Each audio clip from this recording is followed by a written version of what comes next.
जय श्री कृष्णा, राधे राधे। हमारे चैनल ओम ज्ञान सागर में आप सभी का बहुत बहुत स्वागत है।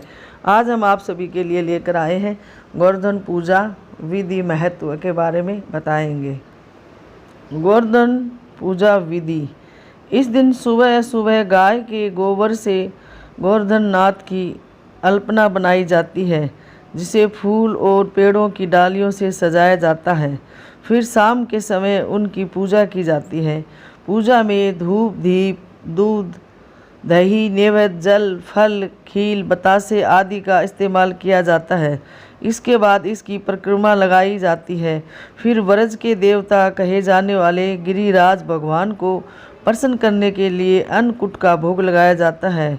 ग्रामीण क्षेत्रों में इस दिन गाय, बैल आदि पशुओं को स्नान कराकर उनकी पूजा की जाती है।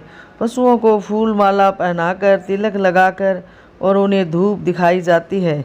खास तौर पर गाय को मिठाई खिलाकर उनकी आरती उतारी जाती है और प्रदक्षिणा की जाती है। गोवर्धन पर्वत की कथा।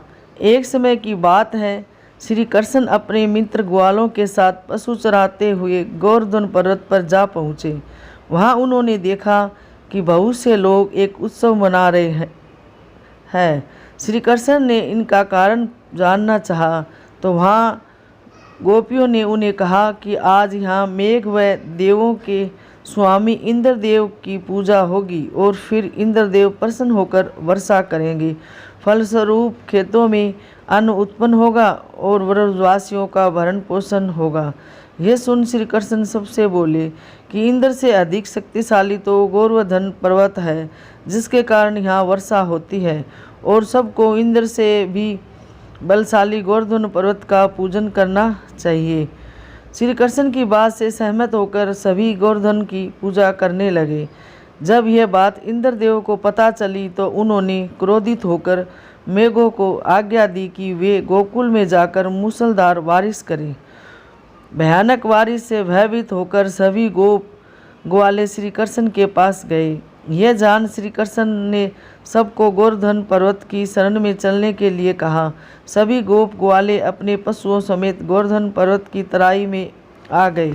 तत्पश्चात श्री कृष्ण ने गोवर्धन पर्वत को अपनी कनिष्ठिका अंगुली, हाथ की सबसे छोटी अंगुली पर उठाकर छाते सा तान दिया। इंद्रदेव मेघ 7 दिन तक निरंतर बरसते रहे, किंतु श्री कृष्ण के सुदर्शन चक्र के प्रभाव से ब्रजवासियों पर जल की एक भी बूंद नहीं पड़ी। यह अद्भुत चमत्कार देखकर इंद्रदेव असमझ में पड़ गए। तब ब्रह्मा जी ने उन्हें बताया कि श्री कृष्ण भगवान विष्णु के अवतार है। सत्य जान इंद्रदेव श्री कृष्ण से क्षमा याचना करने लगे। श्री कृष्ण ने इंद्रदेव को अहंकार का चूर चूर कर दिया।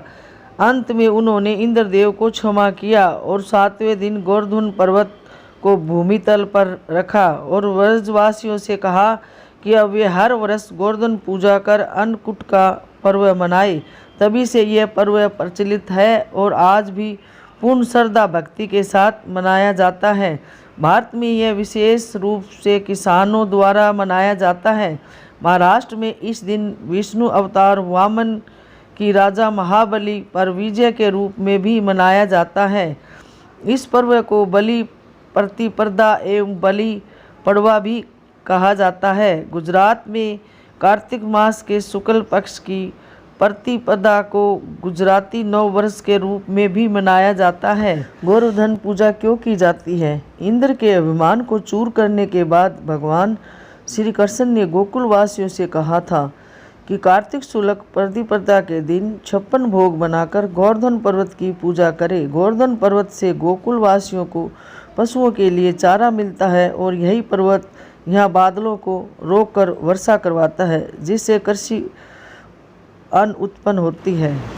दीपावली के दूसरे दिन अन्नकूट या गोवर्धन पूजा की जाती है। यह प्रकृति की पूजा है, जिसका आरंभ श्री कृष्ण ने किया था।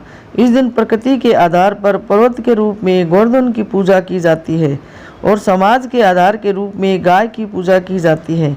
यह पूजा ब्रज से आरंभ हुई थी और धीरे धीरे पूरे भारतवर्ष में प्रचलित हुई। इस बार यह पूजा 28 अक्टूबर को की जाएगी। गोवर्धन पूजा सायंकाल मुहूर्त दोपहर 3:23 से शाम 5:36 तक का है। कुल अवधि 2 घंटे 12 मिनट। गोवर्धन पूजा के 2 विशेष प्रयोग: संतान प्राप्ति के उपाय। दही, दूध, शहद, शक्कर और घी से पंचामृत बनाए, इससे गंगाजल और तुलसी दल मिलाए, इसमें भगवान कृष्ण को शंख में भरकर पंचामृत अमृत अर्पित करें। इसके बाद कली कृष्ण कली का 11 माला जाप करें, पंचामृत ग्रहण करें, आपकी मनोकामना पूरी होगी। आर्थिक समानता और समृद्धि के लिए उपाय: गाय को स्नान कराकर उसका तिलक करे, उसे फल और खीर खिलाए, चारा खिलाए, गाय की 7 बार परिक्रमा करे, गाय के खुर के पैर की मिट्टी ले, इसे कांच की शीशी में अपने पास सुरक्षित रखें, इसलिए लगता है 56 प्रकार का भोजन का भोग। इंद्र के कोप से गोकुलवासियों को बचाने के लिए जब कान्हा ने गोवर्धन पर्वत का अपनी छोटी अंगुली पर उठाया, तब गोकुलवासियों ने 56 भोग बनाकर श्री कृष्ण को भोग लगाया था। इससे प्रसन्न होकर श्री कृष्ण ने गोकुलवासियों को आशीर्वाद दिया कि वह गोकुलवासियों की सदैव रक्षा करेंगे। अन्नकूट बनाने की विधि: अन्नकूट बनाने के लिए सभी मौसमी सब्जियां, दूध, मावा, सूखे मेवे और चावल का प्रयोग किया जाता है। साथ ही ताजे फल और मिष्टान से भगवान को भोग लगाया जाता है। अन्नकूट में 56 प्रकार के खाद्य पदार्थ शामिल किए जाते हैं। इन सभी से प्रदोष काल शाम के समय में विधि विधान से श्री कृष्ण भगवान की पूजा की जाती है। इसके साथ ही गाय की पूजा कर गुड़ और हरा चारा खिलाना शुभ माना जाता है। गोवर्धन पूजा के साथ भगवान विश्वकर्मा की पूजा की जाती है। शिल्पकार और श्रमिक वर्ग गोवर्धन पूजा के दिन विश्वकर्मा का पूजन भी श्रद्धापूर्वक भक्ति भाव से करते हैं। अपने घर व्यवसाय के विकास व वृद्धि की कामना से दीप जलाए जाते हैं। विश्वकर्मा देव शिल्पकार माने जाते हैं, जिनका जन्म समुद्र मंथन से हुआ था। भगवान विश्वकर्मा की जयंती वैसे तो 17 सितंबर को होती है, लेकिन गोवर्धन पूजा के इनकी विशेष पूजा किए जाने का प्रावधान है। भगवान विश्वकर्मा को देवताओं के वास्तुकार माने गए हैं।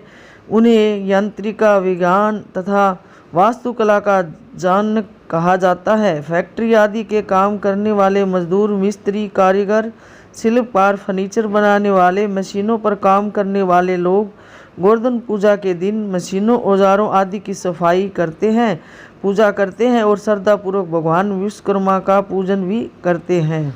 तो ये थी जानकारी गोवर्धन पर्वत की पूजा के बारे में और विश्वकर्मा जी की पूजा क्यों की जाती है, व्रत, पूजा विधान सभी हमने आपको वीडियो के माध्यम से बताया। हमारी वीडियो कैसी लगी हमें कमेंट करके ज़रूर बताएं और हमारे चैनल ओम ज्ञान सागर को प्लीज़ सब्सक्राइब जरूर कीजिए, वीडियो को लाइक और सभी परिवार दोस्तों के साथ ज़्यादा से ज़्यादा शेयर कीजिए। धन्यवाद।